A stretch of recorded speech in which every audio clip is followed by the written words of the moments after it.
काली शक्तियों वाली एक खतरनाक चुड़ैल एक लड़की के शरीर को पजेस कर लेती है। अब वो आत्मा उस लड़की के साथ क्या करना चाहती है और उस लड़की की माँ और उसका पड़ोसी क्या उस लड़की को बचा पाएगा, यही देखेंगे हम आज की कहानी में। दोस्तों, ये हॉरर कहानी बहुत ही ज्यादा इंटरेस्टिंग है जो आपको पसंद आएगी, इसीलिए दोस्तों वीडियो को एंड तक जरूर देखिए।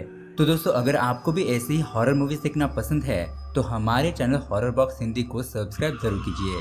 तो चलिए बिना किसी देरी के शुरू करते हैं आज की कहानी। कहानी की शुरुआत होती है 1989 में, जहां पर हम एक आदमी को देखते हैं और वो अपने भाई को उठा रहा होता है। उसके बाद वो दोनों बहुत ही जल्दी में कहीं पर जाने लगते हैं और तभी हम रास्ते में उनके पीछे एक औरत को देखते हैं। वो औरत उन लोगों को अचानक ही अपनी ओर खींच लेती है। उसके बाद दोस्तों हम एक लड़की को देखते हैं जो मीर चाचा के पास जाकर उन्हें उन दो भाइयों के बारे में बताती है। उसके बाद ये दोनों उन्हें बचाने के लिए जाते हैं, लेकिन रास्ते में उनके ऊपर एक पेड़ गिर जाता है जिससे कि मीर चाचा को चोट लग जाती है और उस लड़की की एक आंख खराब हो जाती है। उसके बाद दोस्तों हम उन दो भाइयों को देखते हैं जिन्हें उस औरत ने पकड़ कर रखा था। ये औरत यहाँ पर कुछ काला जादू कर रही थी और वहाँ पर उसकी एक आदमी मदद भी कर रहा था। उसके बाद दोस्तों ये सीन यहीं पर कट होता है और उसके बाद हमें 1919 का सीन दिखाया जाता है, जहाँ पर हम एक बस में उसी मीर चाचा को और उस लड़की को देखते हैं। दोस्तों यहाँ पर हम एक बात नोटिस करते हैं कि मीर चाचा के पास एक खंजर है और उस लड़की के पास एक पवित्र चादर। उसके बाद ये सभी लोग हैदराबाद के एक घर में जाते हैं और वहाँ पर जाने के लिए ये सभी लोग बहुत ज्यादा हिम्मत जुटा रहे थे, लेकिन उस घर के अंदर जाते ही उन सभी लोगों को खून की उल्टियाँ होने लगती है और वो लोग मरने भी लगते हैं। उसके बाद हम पुलिस वालों को देखते हैं और वो भी यहाँ पर एक भयानक नजारा देखकर उनके भी होश उड़ जाते हैं। वहाँ पर एक पेड़ के ऊपर एक लड़की की लाश टंगी हुई थी और दोस्तों ये सीन यहीं पर कट हो जाता है। उसके बाद ये कहानी प्रेजेंट में आती है जहाँ पर 2022 का साल चल रहा है। यहाँ पर हमें एक बंदे को दिखाया जाता है जिसका नाम है गोपी और यही हमारी कहानी का मेन किरदार है। दोस्तों गोपी एक सॉफ्टवेयर इंजीनियर है और फिलहाल वो अपने पड़ोसी नाजिया के घर पर आया हुआ था क्योंकि उसके घर पर एक चूहा घुसा था। अब दोस्तों उसके बाद हमें दिखाया जाता है नाजिया की मां नीलम को। यहाँ पर हमें पता चलता है कि नीलम का डिवोर्स हो चुका है और वो अपनी बेटी को अकेले ही पाल रही है। वो स्कूल में एक टीचर का जॉब करती है और पैसों की तंगी होने की वजह से उसका अभी रेंट भी भरना बाकी है। यहाँ पर हम देखते हैं कि गोपी और नीलम एक दूसरे के पड़ोसी है और वो एक दूसरे की मदद करते रहते हैं। अब दोस्तों उसके बाद हम देखते हैं गोपी को जो कि अपने ऑफिस में आता है। उसके ऑफिस में मिनी नाम की एक लड़की होती है और गोपी उसे लाइक करता है, लेकिन वो ये बात उसे बताने के लिए शर्मा रहा था। लेकिन वो एक दिन हिम्मत करके उसे डेट के लिए पूछता है और दोस्तों मिनी भी खुशी से उसे हाँ कर देती है। उसके बाद यहाँ पर नीलम का पति उसे धमकी देकर उससे पैसे मांगता है और नीलम उसे कुछ पैसे दे भी देती है ताकि वो उसकी बेटी को कुछ हार ना कर सके। यहाँ पर हम गोपी और मिनी को देखते हैं जो कि गोपी के घर पर ही अपनी डेट मना रहे थे। अब देखते ही देखते वो यहाँ पर बहुत ज्यादा करीब आ जाते हैं और एक दूसरे के साथ किस करने ही वाले थे कि तभी गोपी के घर के दरवाजे पर नीलम आ जाती है। यहाँ पर नीलम बहुत ज्यादा घबराई हुई थी और वो गोपी से कहती है कि मेरे साथ चलो, यहाँ पर कुछ प्रॉब्लम हो चुकी है। और गोपी जब उसके घर पर जाकर देखता है तो नीलम की बेटी नाजिया वहाँ पर कुछ अजीब हरकतें कर रही थी और वो बहुत ज्यादा डरावनी आवाज में कहती है कि गोपी उसे किस तरह से देखता है। अब ये देखकर गोपी भी बहुत ज्यादा डर जाता है और वो बाहर आकर नीलम से कहता है कि लगता है नाजिया की तबीयत बिगड़ चुकी है, हमें उसे डॉक्टर के पास ले जाना चाहिए। लेकिन यहाँ पर नीलम उसे कहती है कि ये कोई डॉक्टर का मामला नहीं है, ये तो कोई भूत प्रेत का मामला लग रहा है। अब दोस्तों उसके अगले दिन नीलम और गोपी नाजिया को डॉक्टर के पास लेकर जाते हैं। डॉक्टर उसका चेकअप तो करते हैं लेकिन उन्हें उसमें कुछ भी नहीं मिलता। वो कहते हैं कि ये तो बिल्कुल भी नॉर्मल है और वो कुछ दवाइयाँ लेकर दे देते हैं। अब दोस्तों उसके बाद गोपी यहाँ पर अपने ऑफिस में आता है और वो यही नाजिया की बात अपने दोस्त को बताता है। तो उसका दोस्त उसे एक बाबा के बारे में बताता है जिनका नाम होता है अलाउद्दीन। उसके बाद गोपी और नीलम तुरंत ही उस बाबा के पास पहुंच जाते हैं और वहां पर वो ऐसे कई सारे लोग देखते हैं जिनके शरीर के अंदर किसी की आत्मा आ चुकी थी। उसके बाद उन दोनों की मुलाकात होती है अलाउद्दीन से और ये अलाउद्दीन को नाजिया के बारे में सब कुछ बता देते हैं। यहाँ पर अलाउद्दीन समझ जाता है कि नाजिया के साथ क्या हुआ है, इसीलिए उन्हें वो एक ताबीज देता है। अब दोस्तों यहाँ पर घर पर आने के बाद नीलम अपनी बेटी नाजिया को वो ताबीज उसके हाथ पर बांध देती है। खैर अब उसके अगले दिन हम नाजिया को देखते हैं जो कि अपने स्कूल में होती है। वहाँ पर अमीर चाचा उस पर नजर रखे हुए थे और वो अचानक ही वहाँ पर आकर उसका हाथ पकड़ लेते हैं। नाजिया को छूते ही उन्हें कुछ विजन्स आते हैं और दोस्तों ऐसा क्यों हुआ ये तो हमें कहानी में आगे पता चलेगा। अब उसके बाद मीर चाचा वहाँ से जाने लगते हैं, लेकिन रास्ते में उन्हें खून की उल्टियाँ होने लगती है और इसी के साथ उनका वहीं पर एक्सीडेंट भी हो जाता है। दोस्तों उसके बाद हम नाजिया को देखते हैं और वो भी कुछ महसूस कर पा रही थी कि उसके साथ कुछ अजीब हो रहा है। अब ये बात उसकी स्कूल टीचर भी देख लेती है और वो उसके साथ बात करने के लिए आती है, लेकिन तभी अचानक नाजिया के नाक से खून बहने लगता है और वो वहीं पर बेहोश होकर गिर जाती है। अब दोस्तों जब ये बात नीलम को पता चलती है तो वह नाजिया का चेकअप करवा के उसे घर पर लेकर आती है। यहाँ पर वो देखती है कि उसके हाथ पर एक ब्रेसलेट है। नीलम उसे उस ब्रेसलेट के बारे में पूछती है, लेकिन नाजिया कहती है कि ये तो उसके दोस्त ने दिया है। लेकिन दोस्तों यहाँ पर हमने तो कुछ ऐसा नहीं देखा था कि किसी उसके दोस्त ने उसे कोई गिफ्ट दिया हो, मतलब कि यहाँ पर कुछ ना कुछ गड़बड़ जरूर है। अब दोस्तों उसके बाद हम देखते हैं उस बिल्डिंग के मालिक के बेटे को। वो बच्चा देखता है कि कचरे के ढेर के ऊपर एक भयानक रूप में नाजिया खड़ी है और उससे वो देखकर बहुत ही ज्यादा डर जाता है, चीखने चिल्लाने लगता है और उसकी आवाज सुनकर नीलम और गोपी वहां पर आ जाते हैं। उसके बाद वो दोनों भी नाजिया को देखते हैं तो दोस्तों यहाँ पर नाजिया पूरी तरीके से पजेस हो चुकी थी। अब दोस्तों उसके अगले दिन हम देखते हैं नाजिया अस्पताल में होती है, उसे एडमिट किया गया था। वहां पर अलाउद्दीन भी आता है और वो अपने कुछ तंत्र मंत्र पढ़ने लगता है, जिससे कि नाजिया बहुत ही खूंखार तरीके से तड़पने लगती है और उसकी हालत देखकर गोपी भी बहुत ज्यादा डर चुका था। उसके बाद अलाउद्दीन उस ब्रेसलेट को टच करता है तो उसे एक विजन आता है और वो उसके अंदर देखता है कि बहुत सारे लोग खून की उल्टियां कर रहे हैं, जानवर मारे जा रहे हैं और चारों तरफ आग फैली हुई है। अब ये सब कुछ देखने के बाद अलाउद्दीन समझ जाता है कि ये उसके बस की बात नहीं है। वो नीलम से कहता है कि उसके ऊपर भी एक बाबा है और वही इस मैटर को संभाल सकते हैं। अब रात को ये सभी लोग मिलकर नाजिया को उन बाबा के पास लेकर जाते हैं। वहां पर नाजिया को एक कुर्सी पर बांध दिया जाता है और उसके ऊपर वो एग्जॉर्सिज्म परफॉर्म करने लगते हैं, लेकिन इसका उसके ऊपर कोई भी असर नहीं हो रहा था। जिस आत्मा ने उसके शरीर पर कब्जा किया था वो बहुत ही शक्तिशाली आत्मा थी, उल्टा वो उन लोगों पर हंसने लगती है। अब ऐसे हालात देखकर वो पीर बाबा कहते हैं कि उन लोगों को कुछ ऐसा रिचुअल करना होगा जिसके अंदर नाजिया का खून का रिश्ता जिनके साथ है ऐसे 2 लोग चाहिए होंगे। अब यहाँ पर एक तो थी उसकी मां नीलम और दूसरा उसका पति, लेकिन नीलम यहाँ पर जानती थी कि उसका पति उनकी मदद नहीं करेगा। अब दोस्तों उसके बाद हम देखते हैं गोपी को उसकी गर्लफ्रेंड मिनी का कॉल आता है और वो अपने साथ घूमने चलने के लिए कहती है, क्योंकि दोस्तों उन दोनों ने गोवा पर जाने का प्लान बनाया था। लेकिन यहाँ पर गोपी को नीलम की मदद करनी थी, इसीलिए वो कुछ बहाना बनाकर उसे मना कर देता है। लेकिन यहाँ पर मिनी इस बात से बहुत ज्यादा नाराज हो जाती है। उसके बाद हम देखते हैं पीर बाबा नाजिया के रूम में आते हैं तो उन्हें वहाँ पर एक नाम लिखा हुआ दिखाई देता है जो कि होता है मसूदा। उसके बाद वो घर के पीछे खंडर को देखते हैं जहाँ पर कोई भी आता जाता नहीं था। वो एक सुनसान एरिया था, लेकिन तभी उन्हें वहाँ पर मसूदा का साया दिखाई देता है और उसे देखकर वो समझ जाते हैं कि आखिर यहाँ पर मामला क्या है। अब दोस्तों उसके अगले दिन पीर बाबा गोपी से कहते हैं कि तुम इस घर के बारे में पता करो। इसीलिए अब गोपी प्रॉपर्टी के डीलर को कुछ पैसे देकर उसे इस घर के बारे में इंफॉर्मेशन निकलवाता है और यहाँ पर हमें पता चलता है कि ये वही घर है जहाँ पर 1919 में उस औरत मसूदा ने सभी लोगों को मार डाला था। यानी कि दोस्तों स्टार्टिंग में हमने जिस औरत को काला जादू करते देखा था उसी औरत का नाम होता है मसूदा और बाद में उसे एक खंजर से मारकर पेड़ पर लटका दिया गया था। यहाँ पर पीर बाबा नीलम से पूछते हैं कि तुम्हारी बेटी नाजिया को ये ब्रेसलेट कहाँ पर मिला, तो नीलम कहती है कि वो तो उसके दोस्त ने उसे दिया है, लेकिन बाबा कहते हैं कि नहीं, ये उसे उसी खंडर से मिला है। उसके बाद एक दिन गोपी नाजिया से मिलने के लिए आता है, लेकिन यहाँ पर वो पजेस हालत में थी।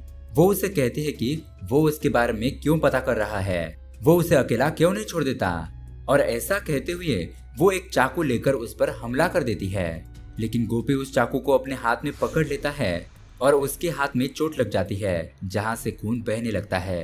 अब दोस्तों उसके अगले दिन में हम देखते हैं गोपी का दोस्त उसे मिलने के लिए आता है। वो उसे कहता है कि तुम उन लोगों के लिए अपनी जान क्यों खतरे में डाल रहे हो, फिलहाल तुम्हें अपनी गर्लफ्रेंड के बारे में सोचना चाहिए।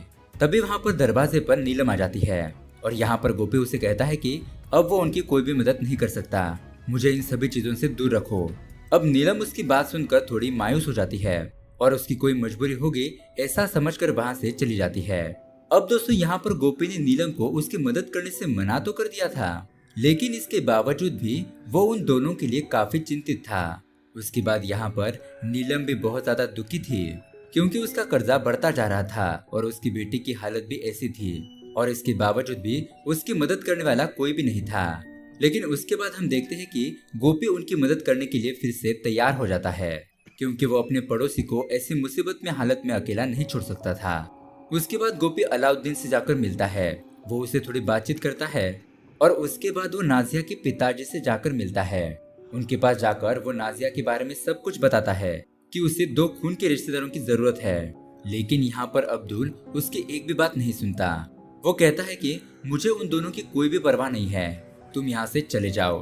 अब ये बात सुनकर गोपी को बहुत ज्यादा गुस्सा आता है, लेकिन वो यहाँ पर कुछ भी नहीं कर सकता था, इसीलिए वो वहाँ से चला जाता है। उसके बाद दोस्तों गोपी सीधा चित्तौड़ चला जाता है मसूदा के बारे में पता करने के लिए।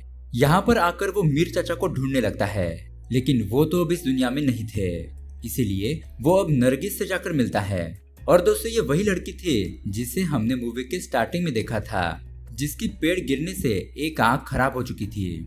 गोपी जैसे उसे मसूदा के बारे में पूछता है तो वो बहुत ज्यादा घबरा जाती है और गोपी को अपने घर से बाहर निकलवा देती है।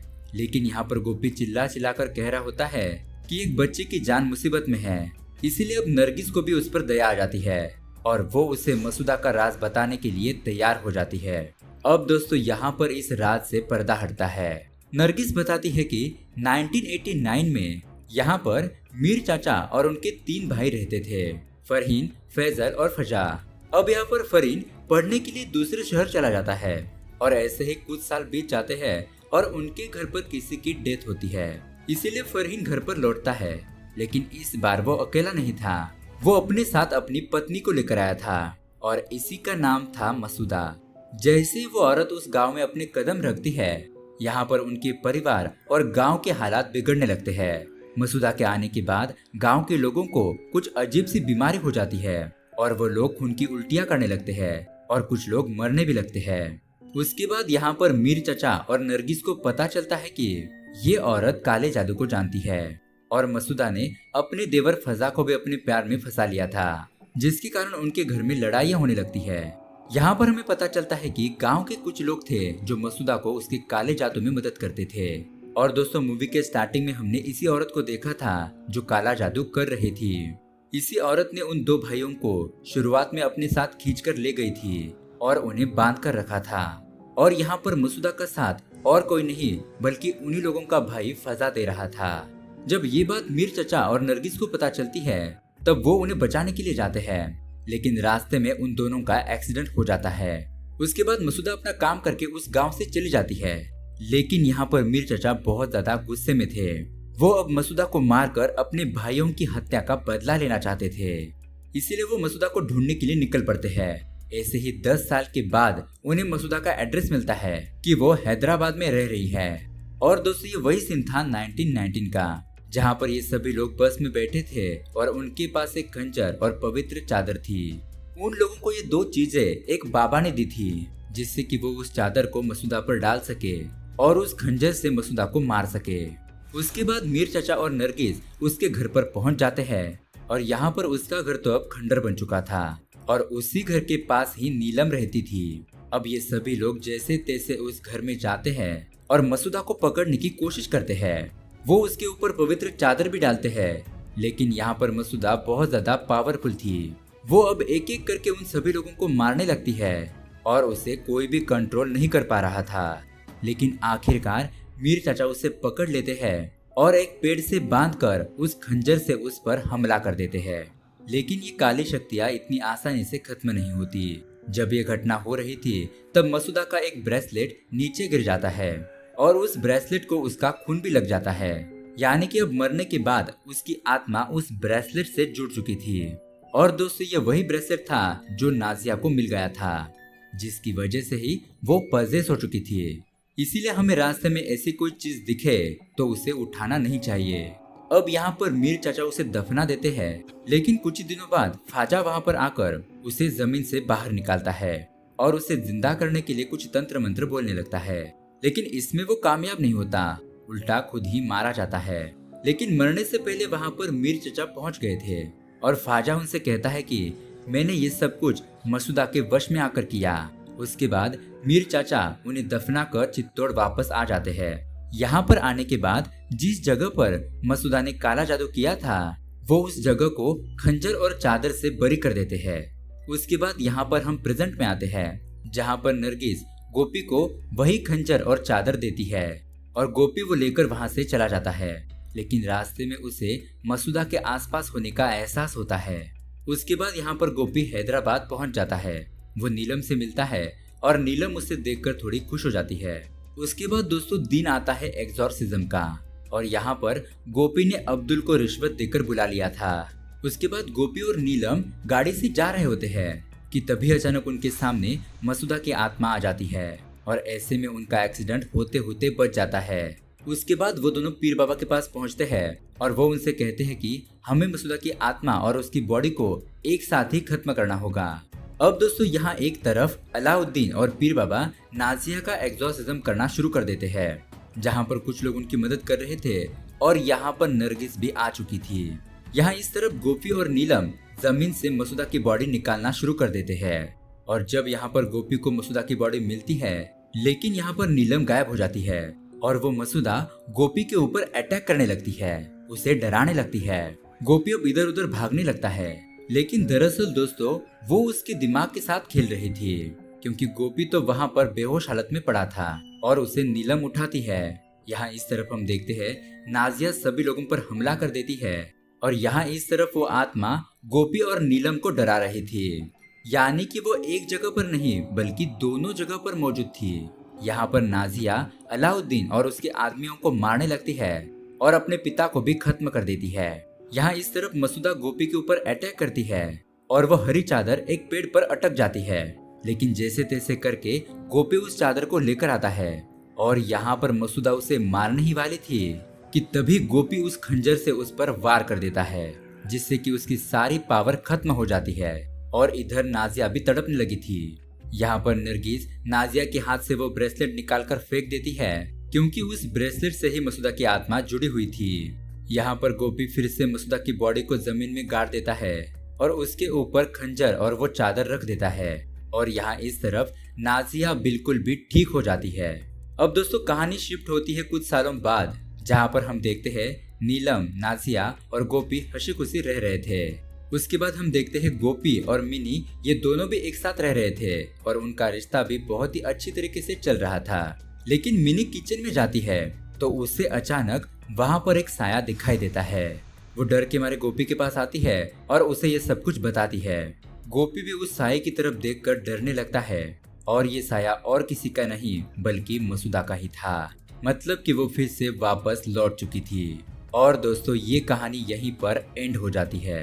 तो दोस्तों ये कहानी आपको कैसी लगी हमें कमेंट करके जरूर बताएं और ये वीडियो अपने दोस्त के साथ शेयर भी जरूर करें। ऐसे ही हॉरर मूवीज देखने के लिए हमारे चैनल को सब्सक्राइब भी करें। हम मिलते हैं आपको अगली वीडियो में, तब तक के लिए बाय।